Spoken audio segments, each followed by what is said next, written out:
Mr. Hal Marks, how are you today? Fine. It's Beautiful nice to meet day you. in It's a beautiful neighborhood. Bon Air is always this kind of weather. Beautiful. Well, I'm stretching it January. a little bit. I'm stretching it a little bit. You almost 9 had me months of believe the in year. that. You almost had me believe in that.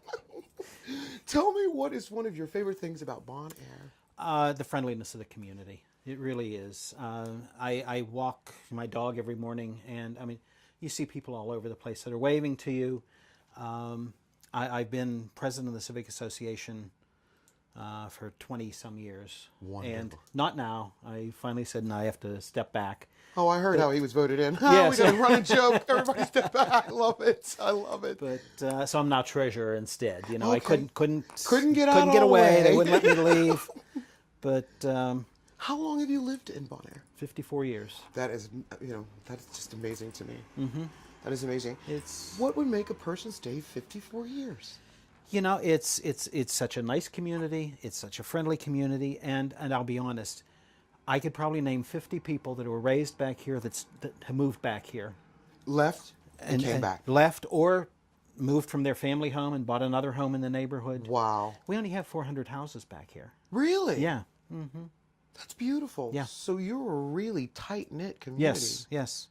I mean, we can talk about people that were here 40 years ago to a lot of people, and they know who we're talking about. Wow. It's, Well, I was kind of listening to some of the conversations with some of your neighbors, and they were saying somebody used to live here, and now somebody else lives here, and then the grandkids know the new people that live in their grandparents' exactly, home, and just exactly. wonderful community. The people that lived in this house right here were there for years and years. When they moved out, the son moved in.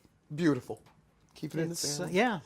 So, if there were something that you would like to see happen that's not happening now in Bon Air, some kind of change, what would that be? I'd like to see the streets paved.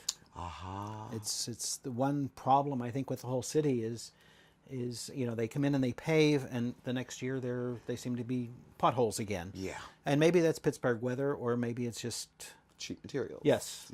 Yes, we don't know yet. That's possible. We were scheduled to have one block paved this year. The block from the top block of Bon Air Avenue from Coniston to Camfield. And they came in, the water company came in and tore up all of Bon Air Avenue. And now we have 30 blocks back here. Okay. So we're not a big community. Right, very small. But they were going to pave one. Well, somehow they showed the wrong area for the pipelines in the street. They wound up digging a lot of the Bon Air Avenue up. So they had to pave the whole thing. We're thrilled. I know. How did that happen? This is fabulous. Yes, there is a God. There's silver linings in everything. Yep. If you were to go to another neighborhood in Pittsburgh and you saw something interesting or that inspired you, what neighborhood would that be and why? I really can't pick one neighborhood I like Oakland because of the pit. Okay. I like the North Side. I taught for 41 years. Oh, really? I started teaching in the North Side, and then I came over to Knoxville, our next door neighbor. And when I left there, I went down to Overbrook and then to Southbrook Middle School. So I've actually taught the kids from this neighborhood in middle school for the last 28 years. Oh, wow. That's beautiful. And then you live here, too. And I live here, too. And, that's not always a good thing. No. Sometimes people know you too well or you know them too well. Right.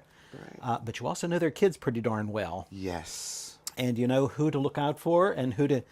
tell parents. Yes, knock, yes. knock.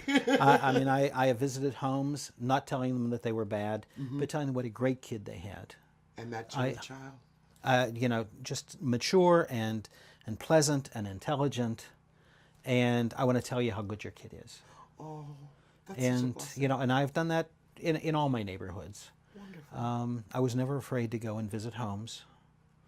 And, being a Bon Air, I could knock almost any door around here, And know somebody's child. child. I know somebody and their child or their grandmother or, someone, yeah. So you've lived here for 54 years. Tell me a story about in the old days. You know what? I will tell you, okay. I will tell you two stories. The one before I got here was the top street was a lot of Italian people lived. In Pittsburgh, because of Bon Air, it was Bonari.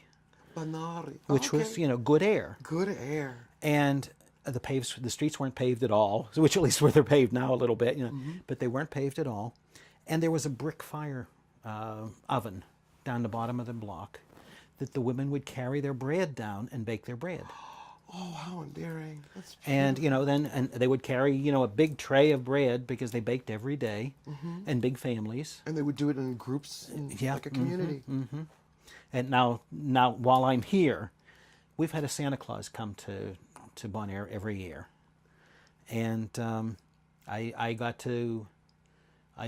I'll just say 24 years. Okay. Okay? I won't give any secrets up, but 24 years. And when I first moved in, he would come on a sleigh. And they would have a sleigh going around the neighborhood. And everybody knew it was a certain date, and they would be at about a certain time on your street. You could get down, talk to Santa, get a bag of candy. Oh. And we've done that. What a community. Yeah. It's really is a friendly, tight community. What would you like to add to Bon Air right now, as far as things like that now that you did 24 years ago with Santa Claus coming through his sleigh? What would you like to have here now that's similar to those kinds of activities? At Bon Air, when I was young, we had a big community picnic at South Park.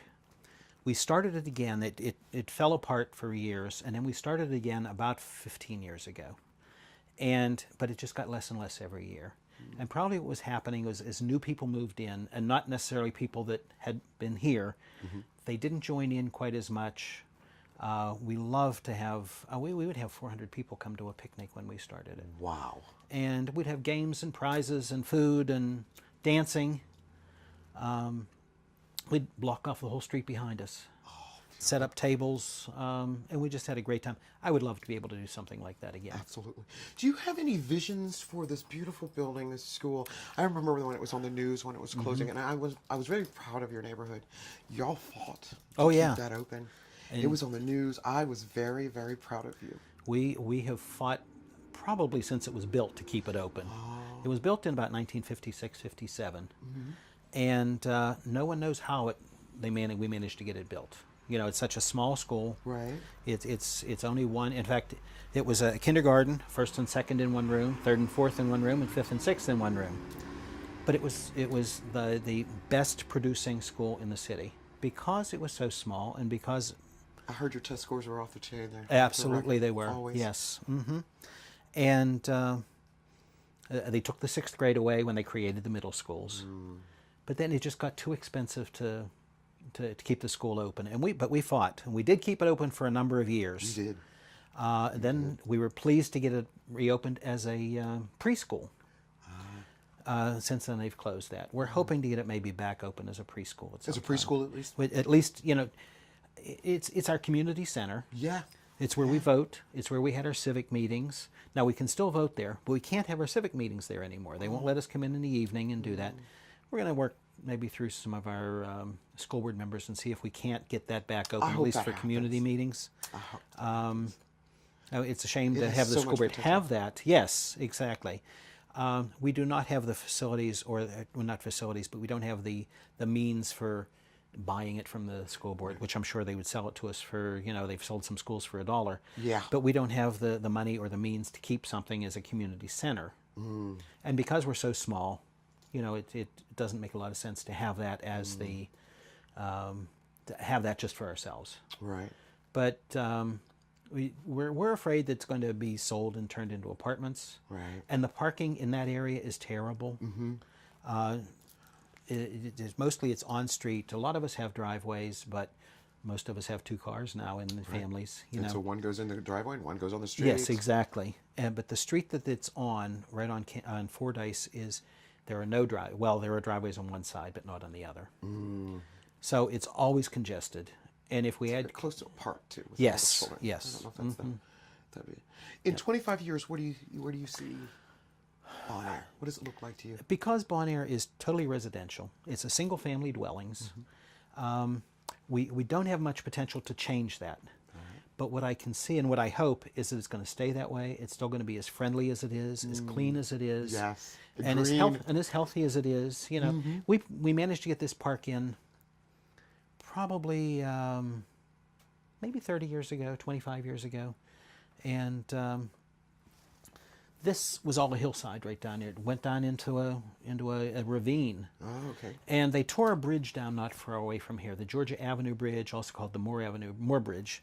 And it was a concrete bridge, and it was falling apart. And when they finally tore it down, they dumped it back here into this ravine, which was fine because it extended and it gave us room to put the park in.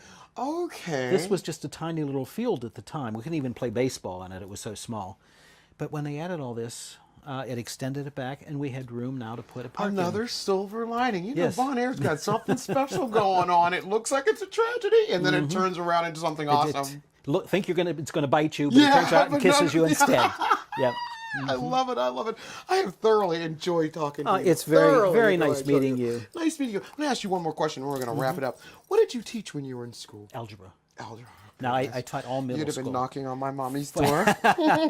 41 years in middle school, all 6th, 7th, and 8th grade, mostly 8th. But I also did all the activities. I was a school treasurer.